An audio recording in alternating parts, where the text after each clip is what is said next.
Everything we've done has been triliteral.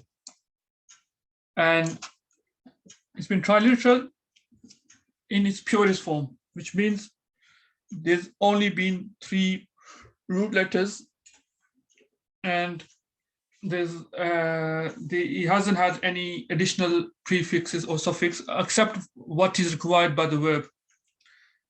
Now, this is what we're going to do now is that from this simple triliteral verb, we can derive many other verbs with a slight change in meaning. Okay, this for the beginner is like you both. It's difficult to get your head around initially. However, at the same time, once you do understand and get your head around it, it will help you tremendously, greatly, in form of vocabulary acquisition, because then you know that how verbs are linked in meaning and how slight change in form is likely to affect the meaning and so forth. And it will help you greatly. Like, you know, when I was doing it, it helped me greatly in terms of vocabulary. So, for example, the simple verb kataba means he wrote, right? The kataba means write, kataba means he wrote. Now, we will cover later, there is a formal verb where in past tense you add an alif after the first root letter. So instead of saying kataba, you say kataba. It still refers to third person singular, but the meaning changes. Instead of saying he wrote, it becomes he wrote to.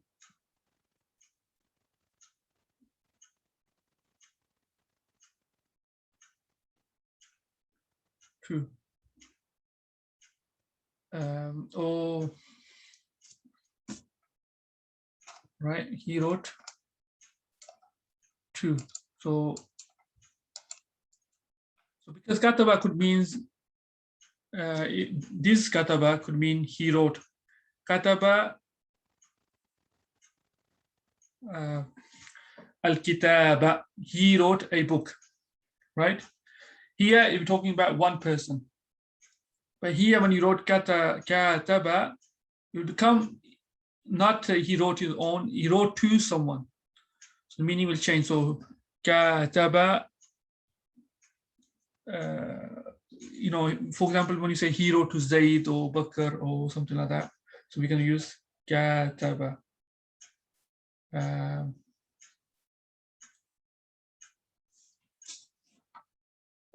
Or another form of this verb is we add alif after the first root letter, but we also add a ta. And this is not ta of fi'l mudari. This is ta in the we're talking about past tense. So instead of takataba, so we have added the alif and we added the ta in the past tense, third person singular. That means to write to each other, right? So the meaning has changed. Don't worry too much about this because this form will come in detail. So another meaning change is, for example, another example it gives is qatala means to kill, right? Qatala.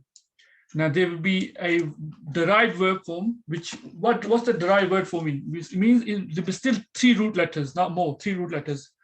But there will be a fixed pattern which we have to recognize, and it will change the meaning. So for example, qatala means to kill. Qatala. So here, what's the difference? The second radical or second root letter is doubled. Qatala. What does this form do? It normally intensifies the meaning, makes it more intense. So first one just means, you know, to kill. The second one means to massacre. I'm not sure if you are familiar with these words. Massacre is more intense. So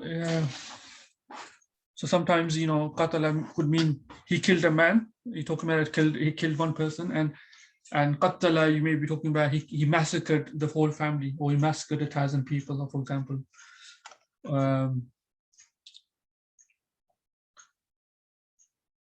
And for example, kasara means to break, and takassara, again, it's a fixed pattern, which is we double the second radical and we add that in the past tense. In future tense as well, but we'll see later. But this is still past tense. It's not, the ta is not for you. This is for a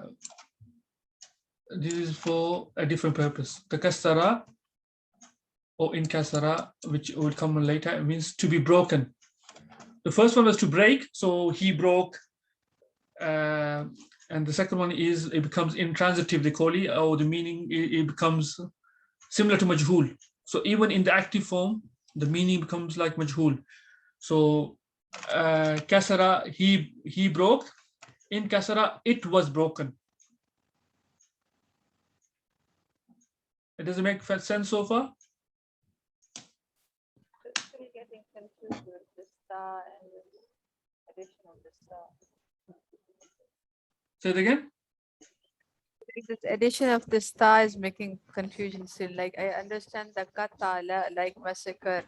You Yes. are increasing one more. The second radical is repeated, like it's increased one more time. Okay. But this ta, it's added before, like kataba. It was also added before the kataba, and over here aksara. Okay. I won't worry too much about it, because in this chapter he's given examples, but we will cover these forms over the next few chapters. So like for example, next chapter he will focus on this form, but he's giving you just examples. So if it's confusing to you, like the kassara or the kataba, don't worry about it, because these words will have or these patterns will have their own dedicated chapter to it, and then we'll spend time explaining and removing those confusions exactly. But here, what's important, or the message is only trying to give you, and what you need to understand is the fact that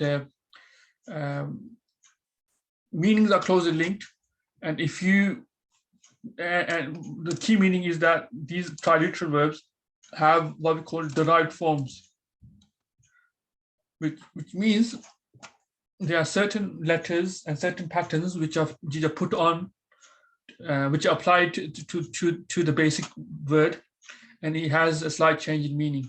And they're the patterns, even how the meaning changes, we will learn how.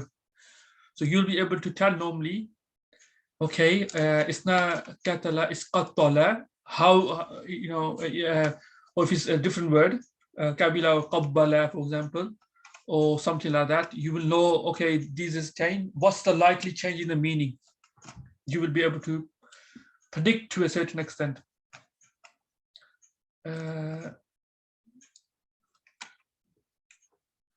So in dictionary, so we will learn how to use a dictionary in the coming lessons. These forms are numbered. So the first, if you look at dictionary, it'll give you katala, yaktilu, right? But for example, qattala, it will not write it separately. It will be written, all the meanings will be written of qatala. At the end, it will say two, which means the second pattern, which is qattala, and it will give you the meanings of qattala, for example. But don't worry about this, we will do this in dictionary. So here is giving you the forms. So these are all the forms of the derived verbs. And again, don't worry too much about it, because each form will have a dedicated chapter to it. Okay, so for example, the next chapter, just to show you, it will focus on 3 of these, number 2, 3, and 4. So next chapter, it's because it's giving everything at once. It could be a bit overwhelming, but know that in next chapter will be dedicated to these 3 only, right? And the chapter after that may be dedicated to the next 3, for example, or next 2. So we have few chapters to learn these. Okay. So here is a general introduction, you say, to these. It's not asking you to, at this point, you're not expected to know exactly how, but when we start to do each one, next week when you do these 3 forms, the week after, I will expect you to understand and be able to read out to me fi'l madi, fi'l mudari, and so forth. But at this time, you're not expected to. So let's, if I go on to, is it worth explaining this, or if I quickly explain, and again, it's a general idea I want you to understand. The first form is fa'ala. So this is like qattala. Or alima, for example, means to know, right? Alimtu, I knew. Alimta, you knew. And then on this form, fa'ala, which makes the second radical doubled, allama, it means to teach.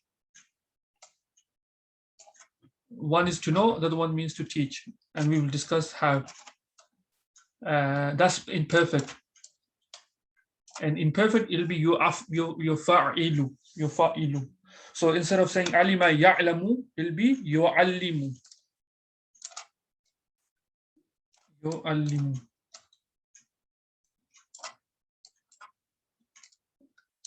Yu'allimu.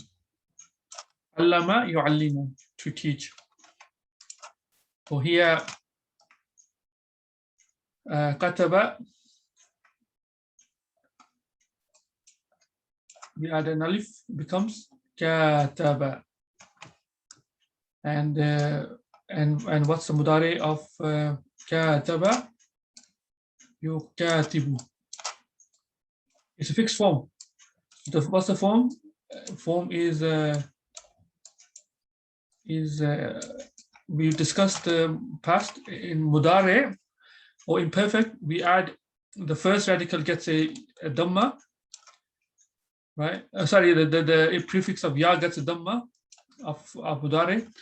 Then the next first root letter will have a fatha and alif after it, long alif, yuka, and then second radical we have kasra, and then the last letter we have dhamma, yukatibu, and so forth. Next form is af'ala. Again, fa'ala, the root letters. So alima is the root. If you use alima, what's going to happen? We're just going to add an alif. This is past tense. Okay, this is not a'lamu, it's a'lama. Okay, a'lama. And in the, which means alima means know, a'lama means to inform. And yuf'alu, yu'limu. So fi'l mudari of that would be yu'limu. Okay. So alama means to inform, yu'limun, to inform is what this mudari. So let's